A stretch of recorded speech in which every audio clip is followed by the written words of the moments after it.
réaliser ce programme, nous allons retourner dans Visual Studio Code. Et la première chose qu'on va faire, c'est créer un fichier qu'on va appeler morpion.js. Vous pouvez le mettre dans le dossier que vous voulez. Et à l'intérieur, on va récupérer déjà le module readline 5 parce qu'on aura des saisies à faire, des saisies clavier. Donc c'est ce module-là qu'il nous faudra. Pour cela, on va se déplacer déjà dans le répertoire en faisant un clic droit Open in Terminal. Et on va lancer la commande npm install readline-5. Une fois le module installé, on peut le récupérer pour ensuite l'utiliser en déclarant une variable readline. On fait require pour le récupérer et on indique le module que l'on souhaite. Je vous rappelle que ce module est placé dans Node module ici et qu'on peut s'en servir directement. Pour gérer notre grille de morpion, ce que l'on va faire, c'est qu'on va utiliser un tableau à 2 dimensions. Et pour faire cela, on va déclarer une variable ligne 1 dans lequel on mettra tous les éléments de notre première ligne qu'on va initialiser à 0. Ce que je fais ici, donc tous nos éléments à l'intérieur seront des entiers parce que c'est plus simple à gérer. Donc du coup, je vais y mettre des 0 à l'intérieur. C'est-à-dire que la ligne sera vide. Je vais faire exactement la même chose pour la ligne 2 et la ligne 3. Une fois que j'ai fait cela, je vais pouvoir déclarer un nouveau tableau qui va contenir ces 3 lignes. Ce qui nous permettra donc d'avoir un tableau à 2 dimensions. On va le faire directement et je peux écrire var tab est égal à, entre crochets, ligne 1, ligne 2 et ligne 3. Vous auriez pu directement écrire var tab est égal à, et à l'intérieur y mettre la suite que l'on a ici, en faisant ainsi. Ça fonctionne exactement pareil, donc ça c'était 2 possibilités. À vous de voir celle que vous préférez, ça revient strictement au même. Une fois qu'on a fait cela, on va faire en sorte d'afficher notre grille. Pour ce faire, il va falloir parcourir notre tableau à 2 dimensions. C'est ce qu'on va faire ici, on fait for var i est égal à 0, i inférieur à tab.length. Donc comme vous l'avez vu ici, on a 3 lignes, c'est-à-dire que tab.length sera égal à 3. Bien sûr, on ne met pas le chiffre en dur, mais on met la valeur de la propriété length. Et derrière, on va incrémenter de 1 à chaque fois. Une fois qu'on a fait cela, on pourra accéder à chacune des cases de tab. Donc la première avec la première ligne, la deuxième ligne, et la troisième pour la troisième ligne. Si on veut ensuite parcourir chacun de nos éléments des lignes, il va falloir là aussi boucler à nouveau. Pour ce faire, on va faire for var j est égal à 0. On fait j inférieur à tab de i.length.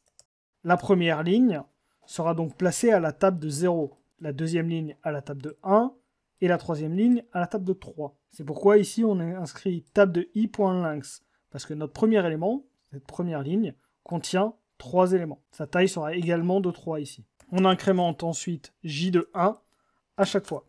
Une fois qu'on a fait cela, on peut afficher notre grille. Je vais déclarer au-dessus de ce deuxième for une variable txt que je vais initialiser à vide. C'est-à-dire qu'à chaque nouvelle ligne, on va réinitialiser cette variable, que l'on va afficher après notre deuxième for. C'est-à-dire qu'à chaque fois qu'on aura fini de parcourir les éléments d'une ligne, on réinitialisera cette variable, mais avant cela, on l'affichera. Du coup, cette ligne contiendra ce que j'avais mis, donc c'est-à-dire cette chaîne de caractères. Par contre, il faut faire attention de bien faire un plus égal pour concaténer dans la variable txt. On peut exécuter et regarder déjà le résultat que l'on a. Pour ce faire, je peux écrire directement node morpion.js et on peut voir que notre grille s'affiche. Pour le moment, elle est vide. Afin de nous faciliter la tâche, ce que l'on va également faire, c'est réaliser cet affichage dans une fonction. Parce qu'on va devoir réutiliser à plusieurs reprises notre affichage et on ne va pas réécrire à chaque fois ces lignes de code.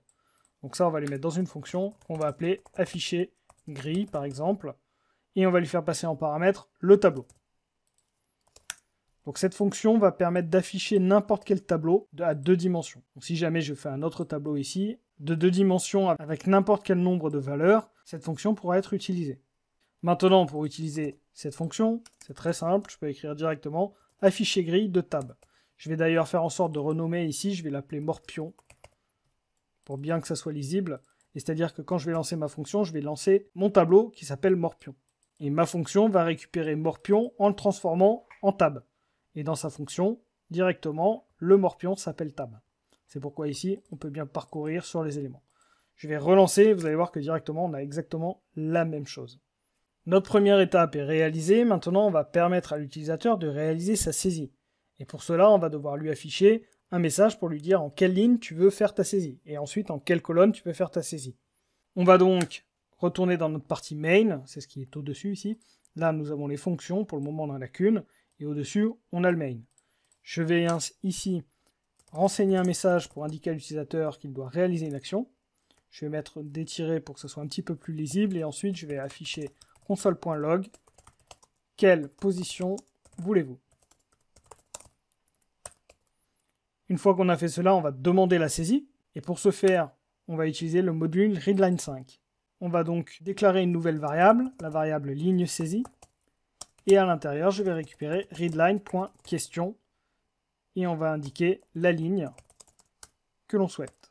Je vais également faire la même chose pour la colonne, en écrivant colonne saisie à cet endroit-là, et je remplace colonne ici. Donc on aura nos deux variables qu'il faudra ensuite utiliser pour placer notre élément.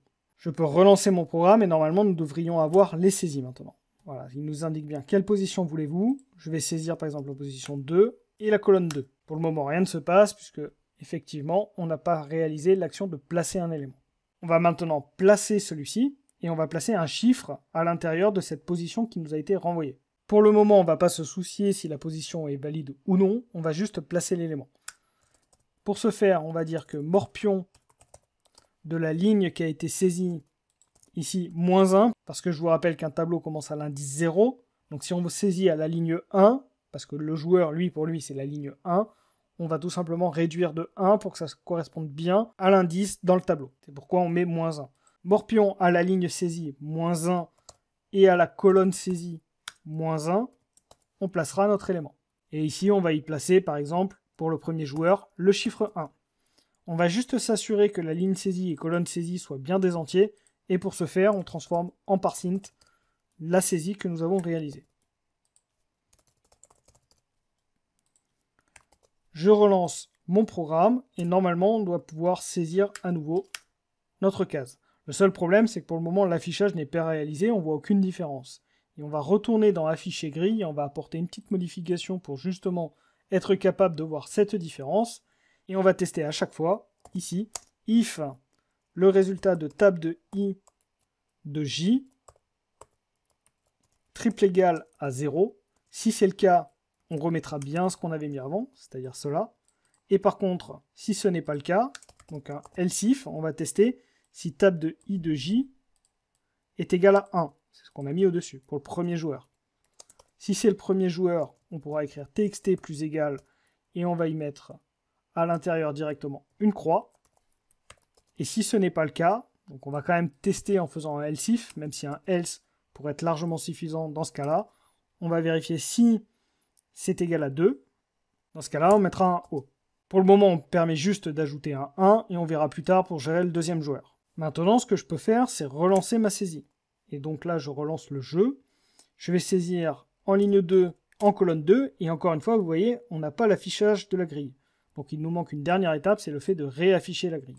J'adapterai dans la deuxième vidéo le programme, et pour le moment, je vais juste réafficher la grille ici. Je peux donc relancer mon programme, et je vais saisir en ligne 2, en colonne 2, et là, vous voyez que le programme a bien réaffiché la grille, c'est la fonction que nous avons rappelée à nouveau après notre saisie.